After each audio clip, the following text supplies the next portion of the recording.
शशि शेखर जी, इस पर आपका जवाब। विपक्षी दलों की ओर से उठाए जा रहे सवाल क्या अब यहाँ पर थम जाएंगे, लग रहा है ऐसा? नहीं, सवाल तो नहीं थमेंगे, क्योंकि कोई सवाल उन्होंने आज तक थामा नहीं है सुप्रीम कोर्ट के बाद। लेकिन एक तार्किक परिणति जरूर इसकी हो गई है।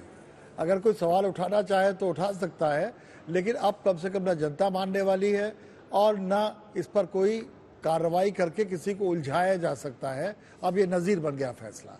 आशुतोष जी, मेरा बिल्कुल जो शशि जी बात कर रहे हैं उनकी बात में काफी दम है कि सुप्रीम कोर्ट के फैसले के बाद इस पर एक तरीके से जो आशंकाएं थी उस पर विराम लगना चाहिए। लेकिन मेरा स्पष्ट तौर पर मानना है कि जो काम सुप्रीम कोर्ट ने किया ये काम इलेक्शन कमीशन को करना चाहिए था, क्योंकि इलेक्शन कमीशन की क्रेडिबिलिटी, अभी CSDS का लोक नीति का सर्वे आया था, 50% से ज्यादा लोग अगर इलेक्शन कमीशन की क्रेडिबिलिटी पर सवाल खड़े कर रहे हैं तो इसका मतलब ये है कि कहीं ना कहीं उनकी तरफ, क्योंकि इलेक्शन का पूरा प्रोसेस वो मैनेज करते हैं, सारा इलेक्शन को वो मॉनिटर करते हैं, तो अगर उनकी कारगुजारी के ऊपर अगर संदेह लोगों को है तो फिर दिक्कत होती है। अब बताइए, 3-4 महीने पहले 10 से ज्यादा विपक्षी पॉलिटिकल पार्टीज ने इलेक्शन कमीशन से टाइम मांगा, हम आपसे बात करना चाहते हैं, और इलेक्शन कमीशन के पास वक्त नहीं उनको टाइम देने का, तो आप किसकी बात करते हैं फिर? तो मेरा सवाल है कि सुप्रीम कोर्ट के फैसले, हर चीज सुप्रीम कोर्ट जाए और वहां से फैसले, ये बात बिल्कुल सही भी नहीं है। इलेक्शन कमीशन को जवाब देना चाहिए। दूसरा यह है कि आज की तारीख में अगर आप देखिए तो इलेक्शन प्रोसेस ऑन है, और जब इलेक्शन प्रोसेस शुरू हो जाता है तो दुनिया की कोई भी अदालत उसमें इंटरफेयर नहीं कर सकती। और अगर अब मान लीजिए सुप्रीम कोर्ट अगर ये फैसला दिया होता तो पूरा इलेक्शन प्रोसेस ही आपका डिरेल और डिसरप्ट हो जाता। कर सकता था कि इस चुनाव के बाद 2 साल बाद, 3 साल बाद ऐसा हो सकता है, वो कोई ममानियत नहीं थी। लेकिन इस फैसले के बाद आप देखिए, चुनाव आयोग पे सवाल उठ रहे हैं, सवाल तो अदालत पे भी उठ रहे हैं, सवाल तो हर एक पे उठ रहे हैं।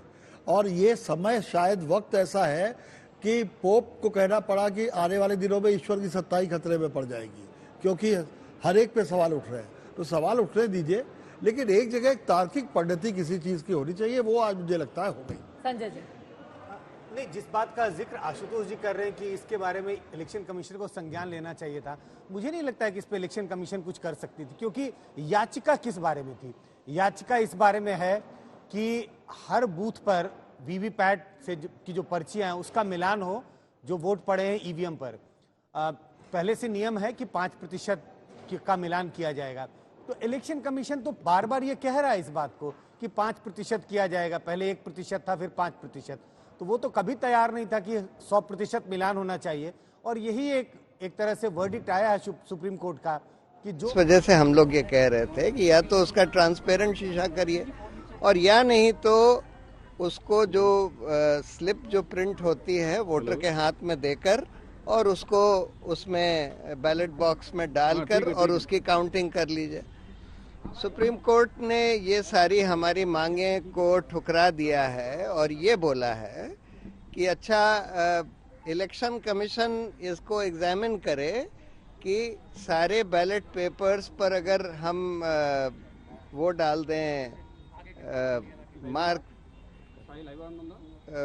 उस पे मार्क डाल दें, जिसको बार कोड जिसको कहते हैं, बार कोड डाल दें, तो उसकी फिर मैकेनिकली मशीन से काउंटिंग हो सकती है कि नहीं, इसको एग्जामिन करें।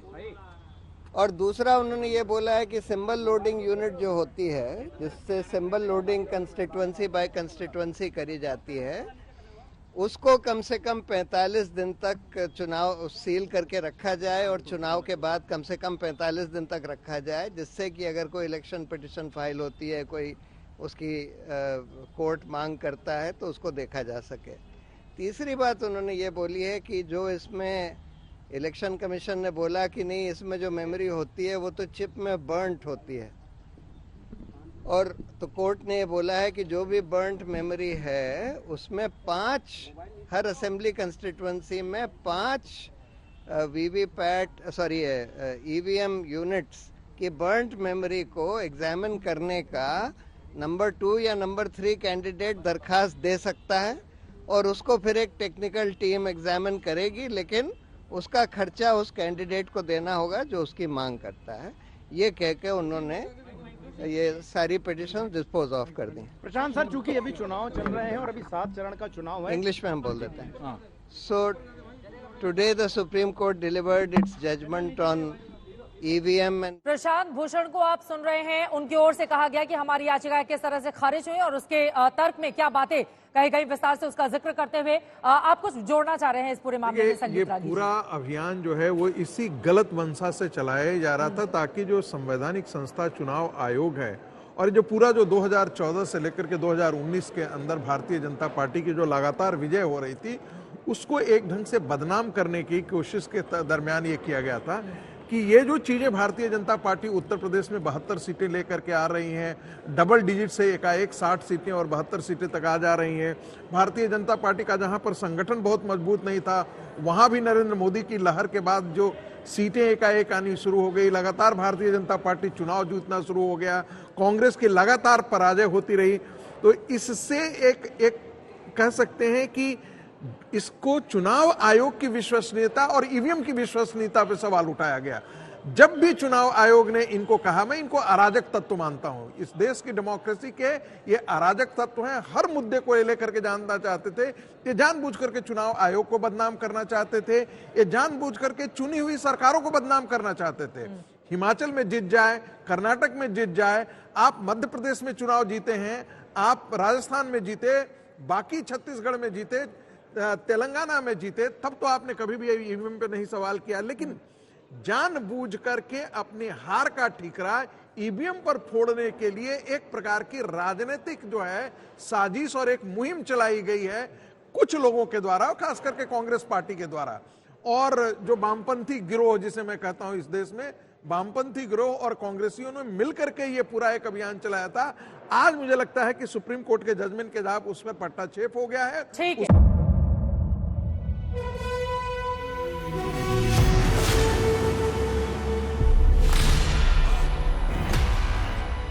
मुद्दों का मैदान, जिम्मेदारी लेंगे, तर्कों पर घमासान। क्या बताना चाहते हैं इस देश को? किससे किसकी ठनी, न्याय की नीति नहीं बनती है, किसने दी किसे पटखनी, क्या सच है जिसको छिपाने की कोशिश। खबरों की दुनिया का सबसे बड़ा अखाड़ा दंगल देखे मेरे यानी चित्रा त्रिपाठी के साथ रोज शाम 5 बजे सिर्फ आज तक पर। ना पक्ष ना विपक्ष, ना लेफ्ट ना राइट, ना मिर्च ना मसाला, खबरों का बोलबाला, निडर निर्भीक सबसे सटीक स्पेशल रिपोर्ट सिर्फ आज तक पर। एयर रेड के ये सायरन समय समय पर आपको सुनाई देते। शौर्य की, भारत और चीन के बीच साहस की, सभी बाढ़ग्रस्त इलाकों का हवाई सर्वेक्षण किया है। सरोकार की, गाजीपुर में किसान से बातचीत करें। संघर्ष की, कश्मीर को आगे बढ़ना होगा। संयम की, भावनाएं भड़की या दंगे भड़काए गए, सवालों की, जनता के लिए, जनता के द्वारा, जनता की दस्तक। श्वेता सिंह के साथ सिर्फ आज तक पर।